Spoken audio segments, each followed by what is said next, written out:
साल 1971 बांग्लादेश में आजादी की आवाज बुलंद होती है और पाकिस्तान सिविल वॉर के सबसे बैड फेज से गुजर रहा होता है।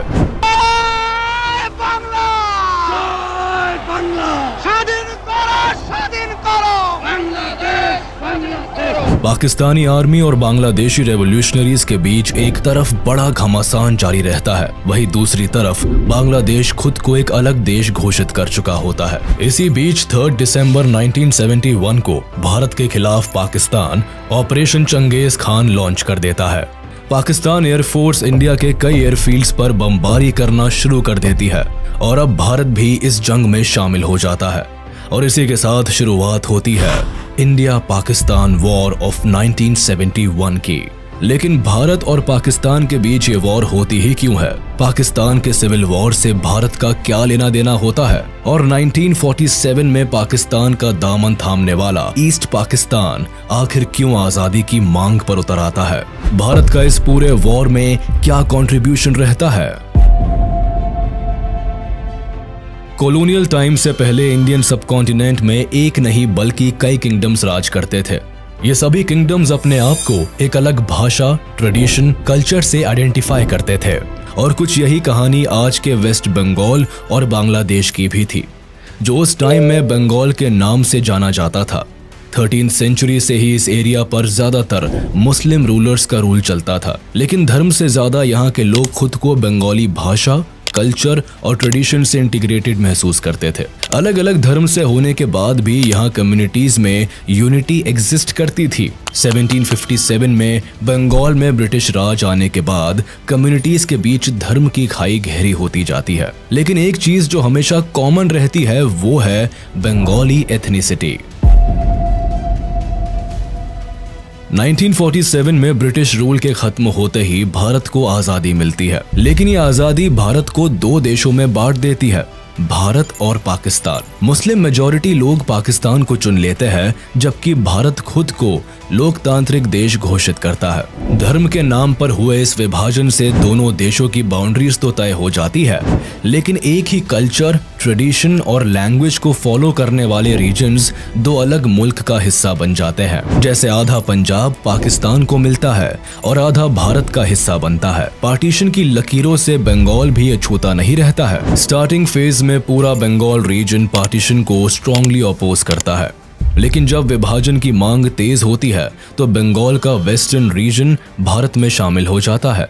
वही Muslim majority East Bengal Pakistan का हाथ थाम लेता है। उनकी उम्मीद होती है कि इस्लाम की फाउंडेशन पर बने पाकिस्तान में उन्हें better social and economic status और फैसिलिटीज मिलेंगी। साथ ही पाकिस्तानी गवर्नमेंट उनके फंडामेंटल राइट्स को रिकॉग्नाइज करे और उन्हें उनका पूरा हक दे। पाकिस्तान के साथ भारत में रह रहे कुछ मुस्लिम्स की भी यही उम्मीद होती है। इसलिए जब बंटवारा होता है तो दोनों ही कम्युनिटीज में मास माइग्रेशन देखने को मिलता है। हिंदू पाकिस्तान से भारत आते हैं तो मुस्लिम भारत से पाकिस्तान चले जाते हैं। वेस्ट बंगाल और बिहार से भी कई बिहारी मुस्लिम्स ईस्ट बंगाल की तरफ माइग्रेट करते हैं और हिंदू लोग भारत आ जाते हैं। ये मास माइग्रेशन अपने साथ एक बहुत बुरा दौर लेकर आता है, जिसमें दंगे फसाद से बेकसूर लोग मारे जाते हैं। लॉ एंड ऑर्डर पूरी तरह से तहस नहस हो जाता है। 14 लाख लोग अपना घर छोड़ देते हैं और लाखों फैमिलीज को अपनी डेस्टिनेशन पर पहुंचने से पहले ही मौत के घाट उतार दिया जाता है। मरने वालों की संख्या 2 लाख से 20 लाख तक बताई जाती है। इन टफेस्ट सिचुएशंस के बीच इंडिया का डिवीजन हो जाता है और एक नई कंट्री दुनिया को मिलती है, पाकिस्तान, जिसके 2 हिस्से होते हैं, वेस्ट पाकिस्तान और ईस्ट पाकिस्तान, जो एक दूसरे से 1600 किलोमीटर की दूरी पर होते हैं। पाकिस्तान की फॉर्मेशन में मेजॉरिटी भले ही मुस्लिम्स की होती है, लेकिन सभी एक अलग एथनिक ग्रुप को रिप्रेजेंट करते हैं।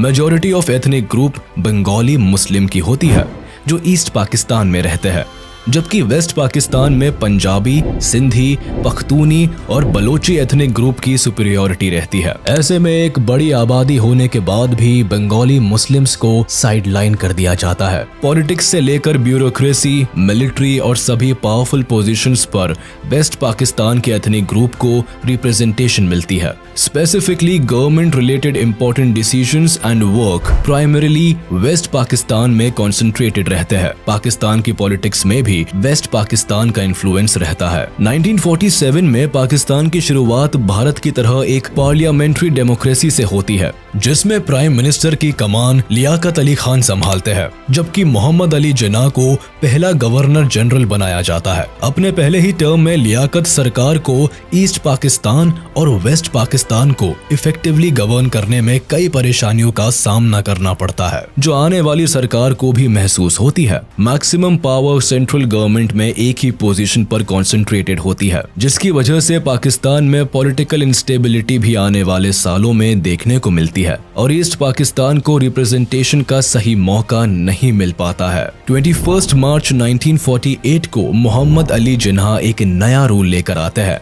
और उर्दू को पाकिस्तान की ऑफिशियल लैंग्वेज डिक्लेयर कर देते हैं। State language of Pakistan is going to be Urdu and no other language.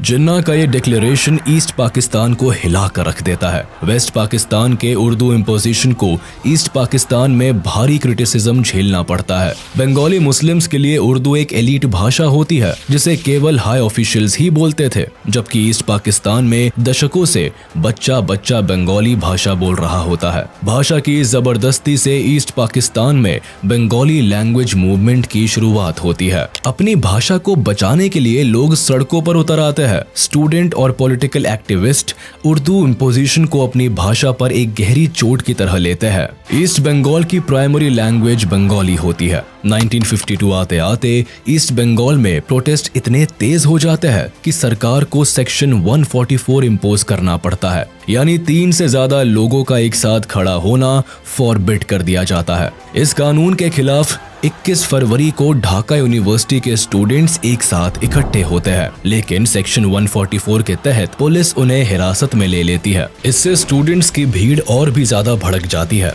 और student East Bengal legislative assembly में घुसने की कोशिश करते हैं। उन्हें रोकने के लिए पुलिस प्रदर्शनकारियों पर ओपन फायर करती है, जिसमें 5 लोगों की मौत हो जाती है। आगे चलकर ये दिन बांग्लादेश के इतिहास में अमर हो जाता है और आज भी इसी दिन को बांग्लादेश अपने लैंग्वेज मार्टर्स डे के तौर पर मनाता है। सरकार और बंगालियों का ये क्लैश इस कदर बढ़ जाता है कि 1956 में सरकार को बंगाली भाषा को ऑफिशियल स्टेटस और 1956 में स्टेट लैंग्वेज का दर्जा देना पड़ता है।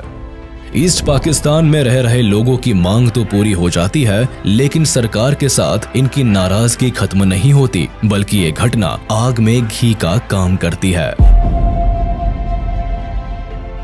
पाकिस्तान की फॉर्मेशन में मेजॉरिटी भले ही मुस्लिम्स की होती है, लेकिन सभी एक अलग एथनिक ग्रुप को रिप्रेजेंट करते हैं।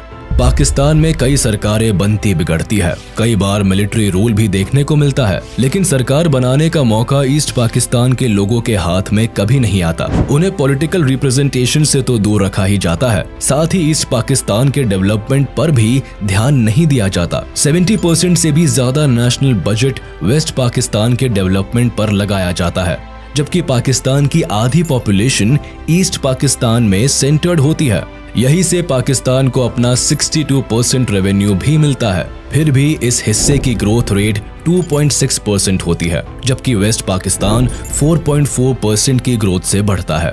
एक ही देश के दोनों हिस्सों में इस हद तक इकोनॉमिक डिस्क्रिमिनेशन होने से गवर्नमेंट और बंगाली लोगों के बीच की खाई गहरी होती चली जाती है। 1966 में मामला तब ज्यादा बिगड़ जाता है जब ईस्ट पाकिस्तान की अवामी लीग पार्टी सेंट्रल गवर्नमेंट के सामने इकोनॉमिक डेवलपमेंट को लेकर 6 पॉइंट की डिमांड उठाती है। पार्टी के लीडर शेख मुजीबुर रहमान इन डिमांड्स को पेश करते हैं, जिसमें साफ कहा जाता है कि ईस्ट पाकिस्तान को एक ग्रेटर ऑटोनॉमी बना दिया जाए, इसके रिसोर्सेज को यूज करने की पावर ईस्ट पाकिस्तान की सरकार के हाथ में दी जाए, यहाँ तक कि ईस्ट पाकिस्तान की अपनी एक अलग करेंसी हो, साथ ही वहां एक अलग रिजर्व बैंक स्टैब्लिश किया जाए। इसके अलावा ईस्ट पाकिस्तान को फॉरेन रिजर्व रखने की पावर भी दी जाए और इनके पास अपनी एक अलग डिफेंस फोर्स हो। अवामी लीग की ये डिमांड सत्ता में बैठी सरकार की जड़ें हिला देती है। इन पॉइंट से जाहिर होता है कि ईस्ट पाकिस्तान को इंडिपेंडेंट कंट्री बनाने की कोशिश की जा रही है। सरकार इन सभी पॉइंट्स को रिजेक्ट कर देती है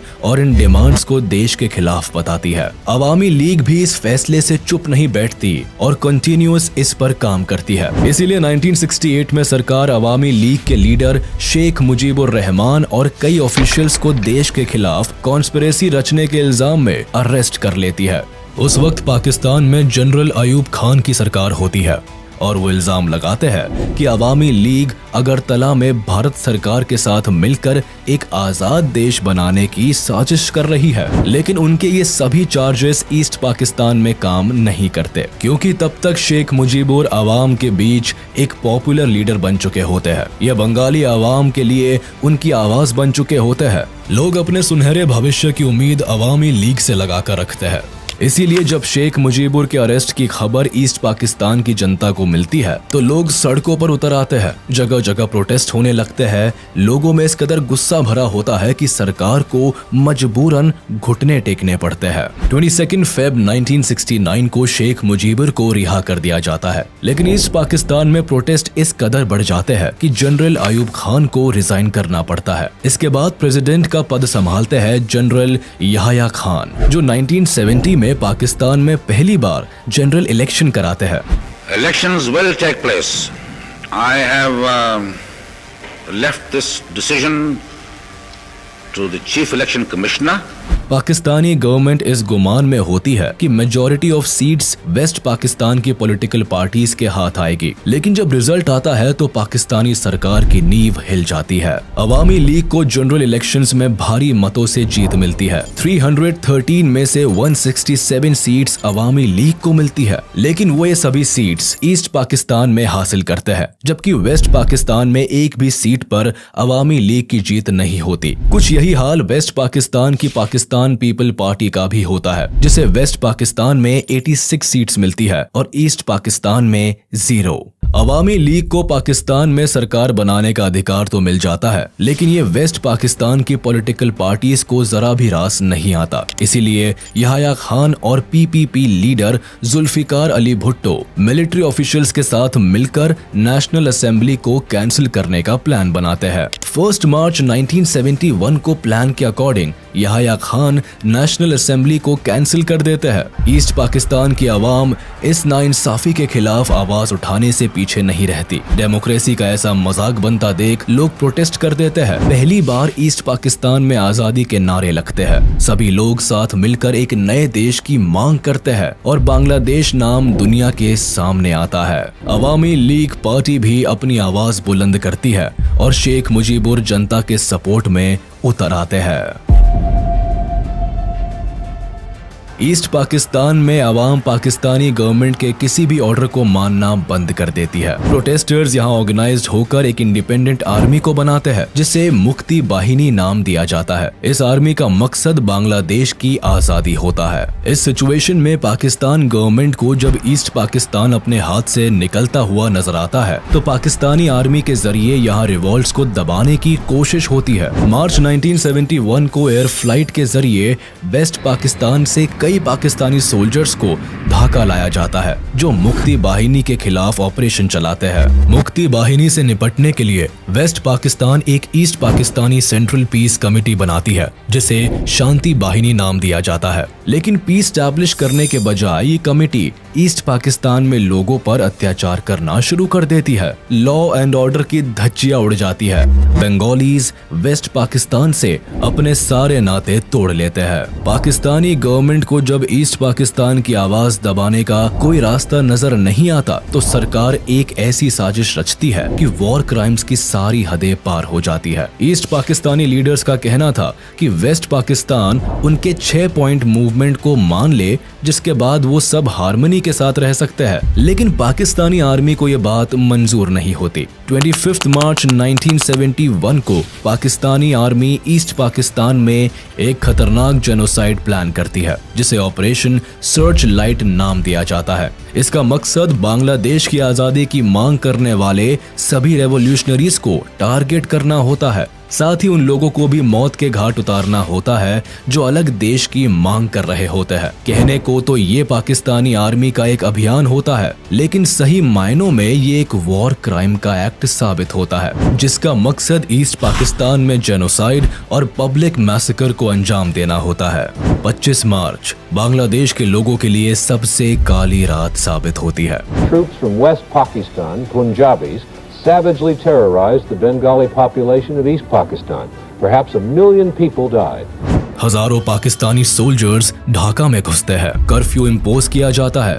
टेलीफोन या रेडार सब बंद कर दिए जाते हैं। सभी फॉरेन जर्नलिस्ट को पहले ही डिपोर्ट कर दिया जाता है। पूरे शहर को सील करके सबसे पहले शेख मुजीबुर को अरेस्ट किया जाता है। ऑपरेशन सर्च लाइट में पाकिस्तानी सेना ने लगभग 10 लाख से ज्यादा बांग्ला बोलने वाले ईस्टर्न पाकिस्तानियों को मौत के घाट उतार दिया। इस मैसेकर में ज्यादातर नेता, क्रांतिकारी, बंगाली, अवामी पार्टी के मेंबर्स और आम जनता को बुरी तरह से टारगेट किया गया। इस भयंकर मैसेकर के बाद लाखों लोग भागकर भारत में शरण लेने आ जाते हैं। 25 मार्च की रात शुरू हुआ ये वॉर क्राइम लगभग अगले 8 महीनों तक चला, जिसमें 30 लाख से ज्यादा लोग पाकिस्तानी आर्मी के अत्याचार से मारे गए। हजारों को यही बुरी तरह से घायल कर दिया गया। यहाँ सबसे दिल दहला देने वाली बात ये हुई कि पाकिस्तानी आर्मी ने ईस्ट पाकिस्तान में लगभग 4 लाख लड़कियों और औरतों के साथ सामूहिक बलात्कार किया और उनका रेप करके उन्हें पब्लिकली परसिक्यूट कर दिया।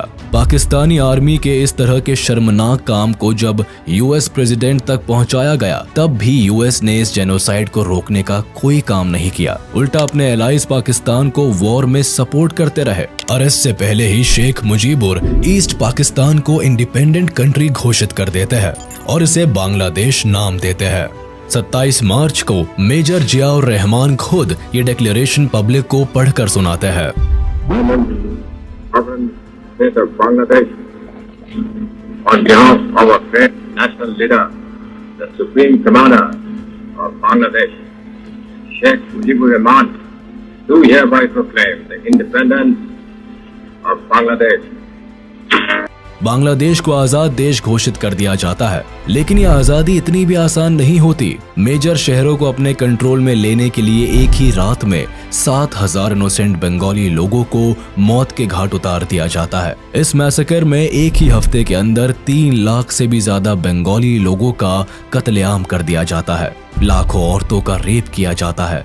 पाकिस्तानी आर्मी अपने ही देश के लोगों को इस कदर टॉर्चर करती है कि डरकर 10 मिलियन से भी ज्यादा लोग बांग्लादेश छोड़कर भारत में घुस आते हैं। कुछ ही दिनों में लोग अपना घर परिवार सब कुछ खो बैठते हैं। भारत पहले से बांग्लादेश की सिचुएशन पर नजर रख रहा होता है, लेकिन जब लाखों की संख्या में रेफ्यूजीज धीरे धीरे भारत की तरफ आते हैं, तो भारत की मुश्किलें भी बढ़ जाती है। भारत भी इस कॉन्फ्लिक्ट का हिस्सा बन जाता है। इसीलिए भारत सरकार अवामी पार्टी के कई लीडर्स को अपने देश में शरण देती है।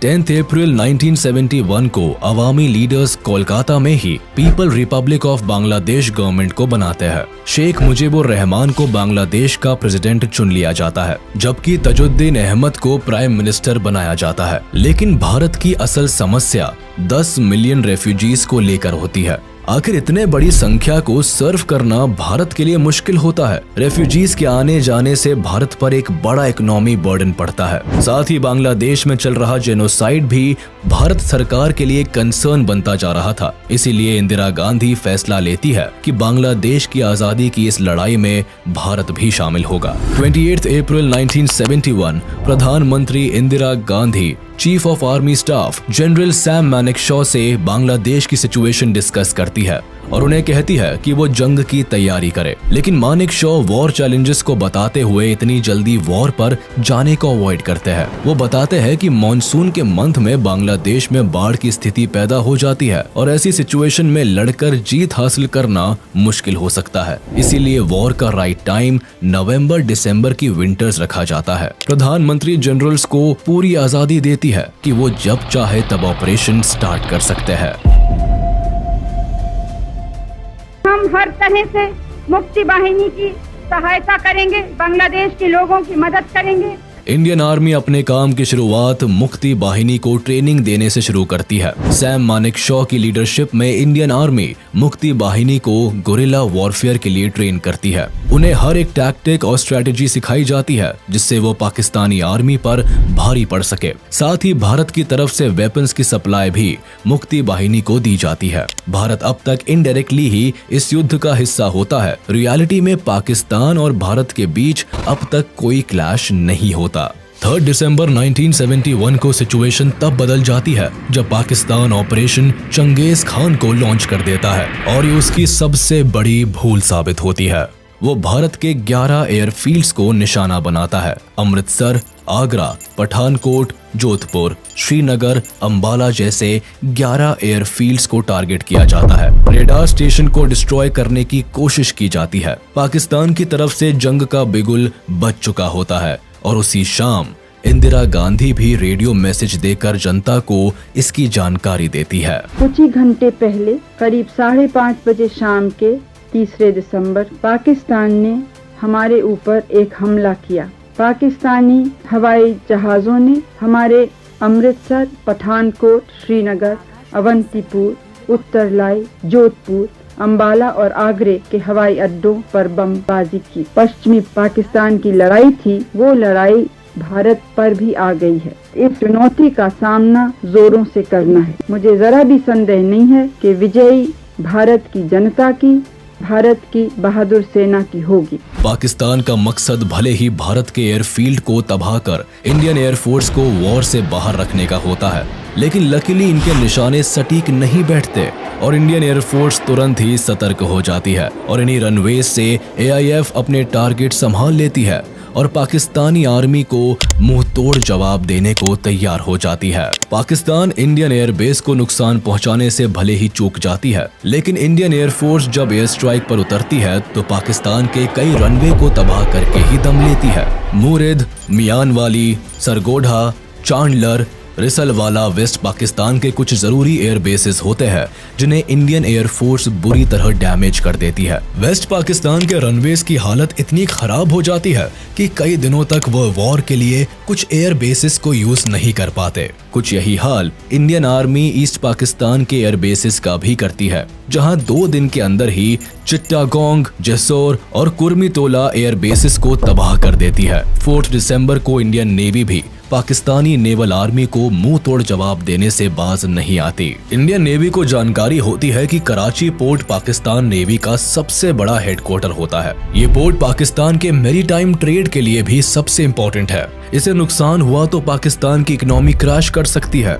इसीलिए इंडियन नेवी कराची हार्बर को अपना टारगेट बनाती है और इस ऑपरेशन को नाम देती है ऑपरेशन ट्राइडेंट। इस ऑपरेशन की कमान संभालते हैं navy chief admiral SM Nanda, जो कि इंदिरा गांधी से परमिशन लेने के बाद 25th स्क्वाड्रन कमांडर बबरू भान यादव को अटैक की जिम्मेदारी देते हैं। इनकी कमान में इंडियन नेवी का ग्रुप 460 किलोमीटर कराची के साउथ कोस्ट में चला जाता है और रात होने का इंतजार करते हैं, क्योंकि रात के अंधेरे में पाकिस्तानी एयरक्राफ्ट एयर बॉम्बिंग नहीं कर सकते थे। इंडियन नेवी का प्लान होता है कि वह अंधेरे का फायदा उठाकर पाकिस्तान की वॉरशिप्स को पूरी तरह तबाह कर दे। इसीलिए शाम होते होते इंडियन नेवी कराची पोर्ट के 330 किलोमीटर करीब चले जाते हैं।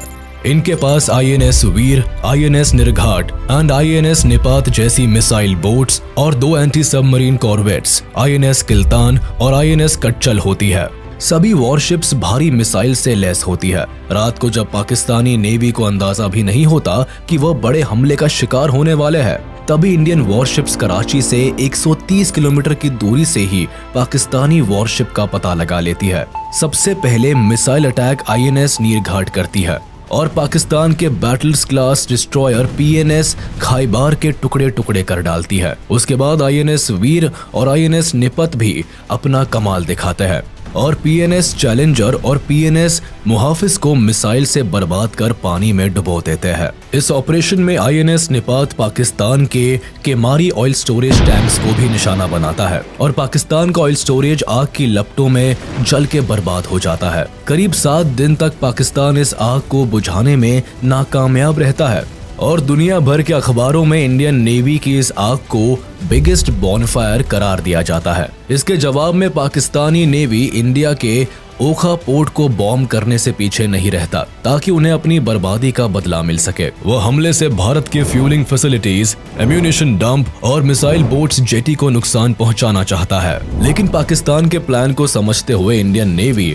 अपनी मिसाइल बोट्स को पहले ही ओखा पोर्ट से हटा देता है और यहाँ भी पाकिस्तान के हाथ केवल हार ही आती है। इंडियन नेवी का ये पहला ऑपरेशन होता है जिसमें एंटी मिसाइल्स का इस्तेमाल किया जाता है और आज के दिन इस दिवस को इंडियन नेवी डे के रूप में मनाया जाता है। इसके अलावा पाकिस्तानी नेवी को इस वॉर में सबसे ज्यादा डर INS विक्रांत का भी होता है। उन्हें ये जानकारी होती है कि INS विक्रांत जंग की तस्वीर पलट कर रख सकता है। क्योंकि INS विक्रांत शान से बे ऑफ बंगाल के रास्ते ईस्ट पाकिस्तान पर एयरफोर्स को कैरी किए हुए ऑलरेडी एक्टिव था, इसलिए पाकिस्तानी आर्मी इसे बर्बाद करने के लिए PNS गाजी को इस रूट में भेजती है।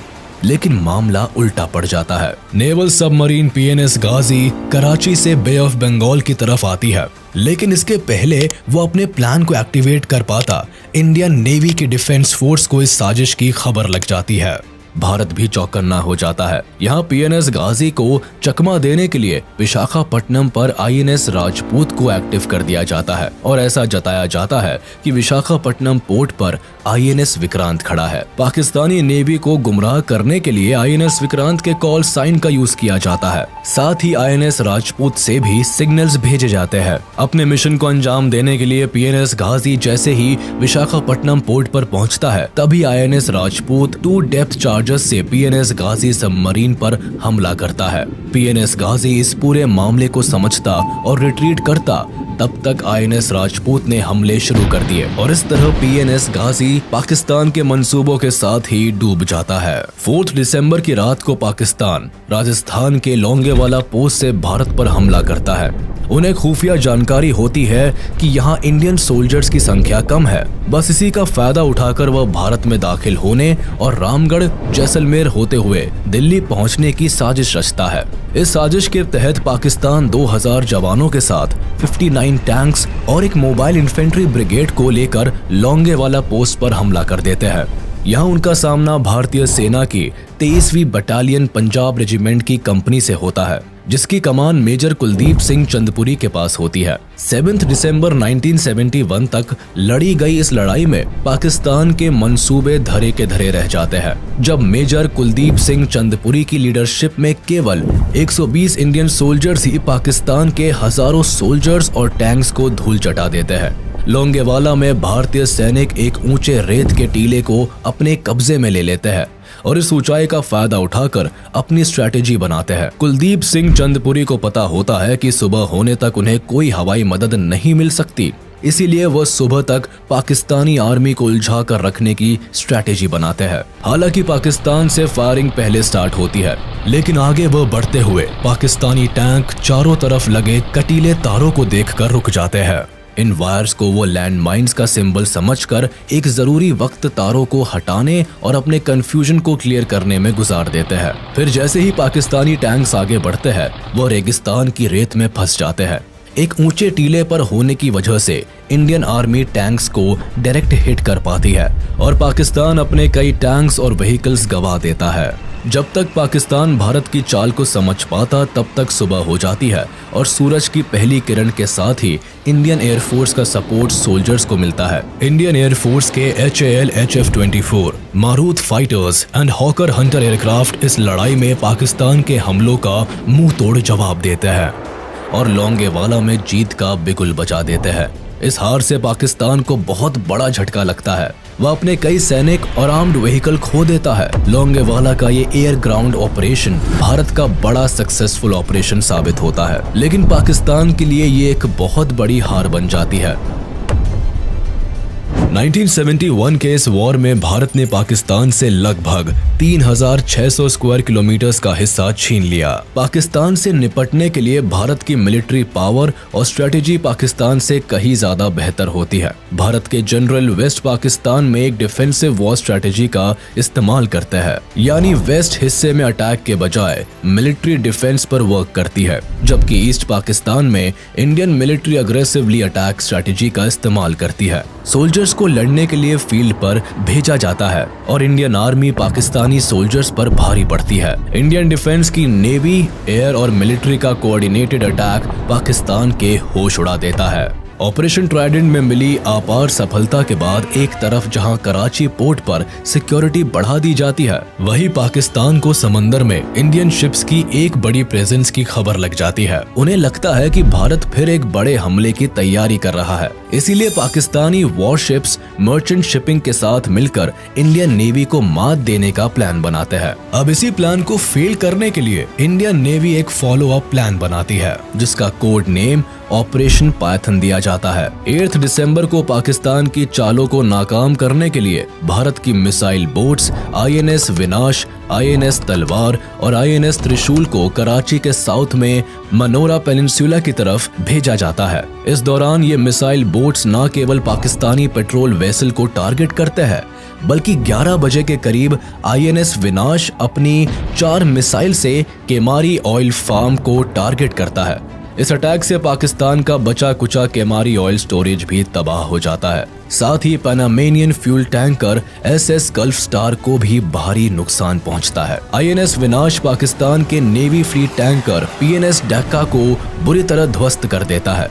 इस हमले से कराची की 50% ऑयल रिक्वायरमेंट धुआं हो जाती है। पाकिस्तान की अर्थव्यवस्था को एक बड़ा झटका लगता है और एक ही रात में पाकिस्तान को लगभग $3 बिलियन का नुकसान उठाना पड़ता है। इस अटैक में भारतीय नेवी को तो कोई नुकसान नहीं पहुंचता, लेकिन पाकिस्तान को केवल आसमान ही नहीं बल्कि समंदर से भी एक बड़ी हार का सामना करना पड़ता है।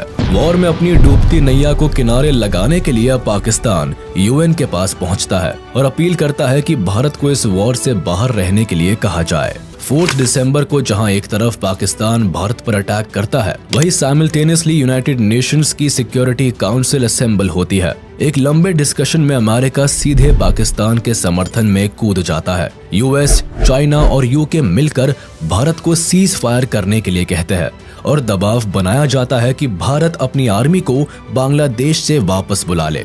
लेकिन यहाँ भारत के समर्थन में सोवियत यूनियन आगे आता है और 2 बार इस रेजोल्यूशन को वीटो कर देता है। इसकी वजह 9 अगस्त 1971 में भारत और सोवियत यूनियन के बीच साइन हुई पीस एंड फ्रेंडशिप ट्रीटी भी होती है, जो भारत और सोवियत यूनियन के बीच दोस्ती की नींव रखती है। और इस दोस्ती को गहरा होने का मौका तब मिलता है जब बांग्लादेश लिबरेशन वॉर में सोवियत यूनियन न केवल पॉलिटिकली बल्कि मिलिट्री पावर से भी भारत की मदद करता है। इंडिया ने बांग्लादेश को एक इंडिपेंडेंट कंट्री मान लिया।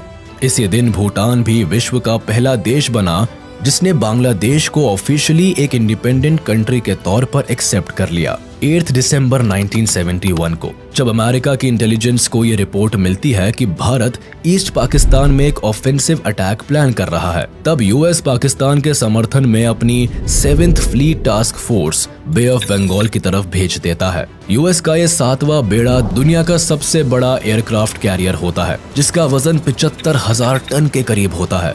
करीब 70 फाइटर एयरक्राफ्ट को कैरी करने वाला ये शिप न्यूक्लियर पावर्ड से लेस होता है।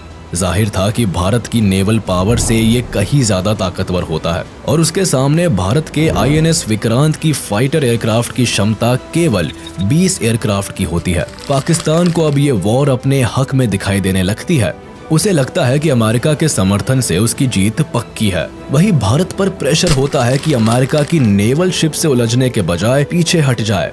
सिचुएशन यहाँ हाथ से निकलती दिखाई देती है, क्योंकि UK भी पाकिस्तान के समर्थन में HMS ईगल को अरेबियन सी में उतारता है। इनकी साजिश भारत की नेवल शिप को एक पिंसर अटैक में फंसाने की होती है। भारत इस सिचुएशन से निकलने के लिए सोवियत को SOS भेजता है और इंडो सोवियत सिक्योरिटी ट्रीटी को एक्टिवेट करने के लिए कहता है, जिसके तहत किसी भी आउटसाइड अटैक होने पर सोवियत यूनियन भारत को प्रोटेक्ट करने के लिए बाध्य है। मैसेज मिलते ही ब्रिटिश अमेरिकन थ्रेट को काउंटर करने के लिए सोवियत जल्द ही कमांडर एडमिरल व्लादिमीर क्रुगलियाकोव के अंदर अपने 10th ऑपरेटिव बैटल ग्रुप को भारत की मदद के लिए भेजते हैं। सोवियत का ये पैसिफिक बेड़ा nuclear armed ships, atomic submarines और मिसाइल से लेस होता है और समंदर में ब्रिटिश और अमेरिकन बेड़े को काउंटर करने के लिए उन्हें अपने टारगेट रेंज में ले आते हैं। जिससे पहले UK और अमेरिका बे ऑफ बंगाल में एंटर कर पाए, उससे पहले ही रशियन शिप्स ब्रिटेन और अमेरिकन शिप्स को अपनी मौजूदगी का एहसास करा देती है। इसीलिए ब्रिटिश शिप्स मेडागास्कर की तरफ निकल जाती है, जबकि यूएस नेवी भी अपनी टास्क फोर्स को पीछे ले लेती है। सोवियत का साथ मिलते ही भारत की एयर, नेवी और लैंड मिलिट्री डिफेंस एक साथ मिलकर पाकिस्तानी आर्मी को घुटने टेकने पर मजबूर कर देती है।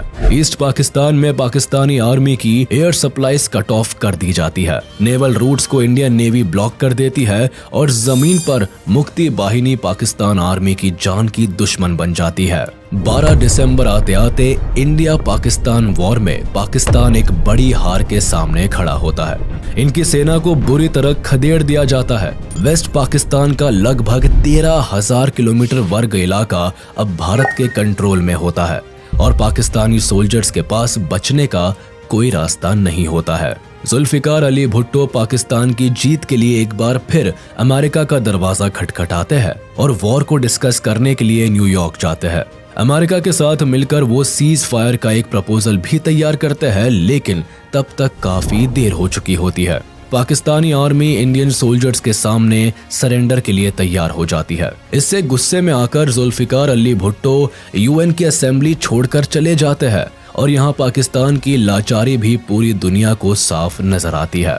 I will not be a party to it. My country hearkens for me. Why should I waste my time here in the Security Council?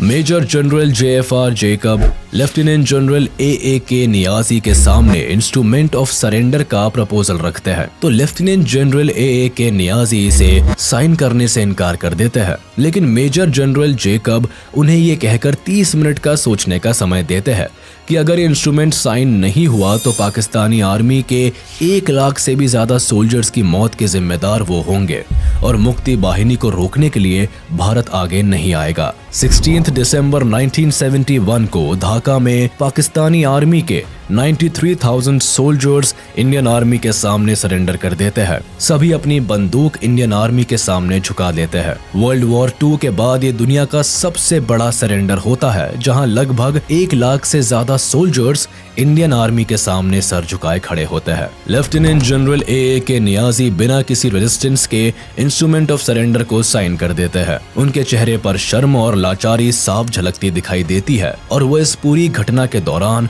शर्म से अपना चेहरा झुका लेते हैं। पाकिस्तान की वॉर में हार के साथ ही वेस्ट पाकिस्तान में सरकार गिर जाती है। भारत की ये जीत पाकिस्तान के इतिहास में काला धब्बा बन जाती है। इस जीत से जहां भारत की डिफेंस फोर्स अपना लोहा मनवाती है, वही बांग्लादेश को उनकी आजादी मिलती है। इंदिरा गांधी बांग्लादेश को इस जीत की बधाई देती है। शेख मुजीबुर रहमान को भी रिहा कर दिया जाता है और वह आजाद बांग्लादेश के पहले प्रेसिडेंट बनते हैं। लेकिन बांग्लादेश को अपनी इस आजादी की एक बहुत बड़ी कीमत चुकानी पड़ती है। कई बच्चे, जवान और इंटेलेक्चुअल्स को आजादी की इस लड़ाई में अपना सब कुछ कुर्बान करना पड़ता है। 1972 में भारत और पाकिस्तान के बीच शिमला एग्रीमेंट साइन किया जाता है, जिसके तहत पाकिस्तान भी बांग्लादेश को एज अ कंट्री रिकॉग्नाइज कर लेता है। इसके बदले भारत पाकिस्तान की 13,000 स्क्वायर किलोमीटर की जमीन जो भारत के कब्जे में होती है, उसे पाकिस्तान को लौटा देता है और 93,000 वॉर प्रिजनर्स को भी लौटा देता है। इसी के साथ भारत जीत का एक नया इतिहास लिखता है। 1974 में UN भी बांग्लादेश को एक इंडिपेंडेंट कंट्री रिकॉग्नाइज कर लेता है। इसी के साथ हम आपसे विदा लेते हैं। उम्मीद है आपको ये वीडियो जरूर पसंद आया होगा। आप इस वीडियो को अपने दोस्तों के साथ शेयर करना बिल्कुल भी ना भूले। साथ ही चैनल को सब्सक्राइब जरूर कर दें।